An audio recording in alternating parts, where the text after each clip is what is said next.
À Peel, en banlieue de Toronto, les services paramédicaux ont constaté une augmentation de 19% dans les appels reçus pour répondre à un arrêt cardiaque au cours des 3 premiers mois de la pandémie. Une hausse qui peut s'expliquer par plusieurs facteurs.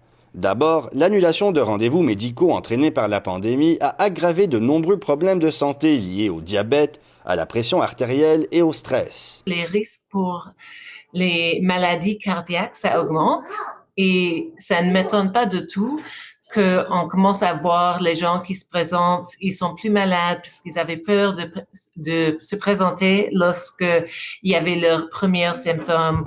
Un autre phénomène causé par la pandémie risque d'aggraver la situation davantage, selon cette chercheuse. People are scared of catching COVID, so if they see someone have a cardiac... Celui de contracter la COVID-19 en offrant son soutien à quelqu'un en détresse. À la suite d'un arrêt cardiaque, les chances de survie diminuent de 10% chaque minute.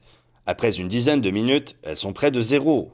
I need to get this guy up and breathing again. I need to save him. En 2019, cette adolescente a réussi à sauver la vie d'un homme qui s'est effondré lorsqu'elle assistait à un match de hockey. Honestly, I think everyone needs to know how to do it because you don't know what's going to happen at any day.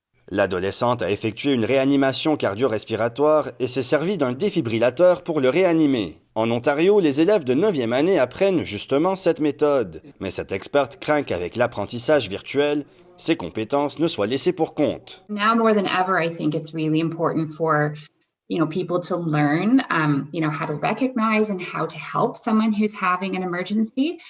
But also know, what steps they can take to keep themselves safe, because COVID is not going away. Pour se protéger lors d'une réanimation cardio-respiratoire, elle recommande le port d'un masque et de privilégier les compressions thoraciques plutôt que le bouche à bouche. Ici Nicolas Haddad, Radio-Canada, Toronto.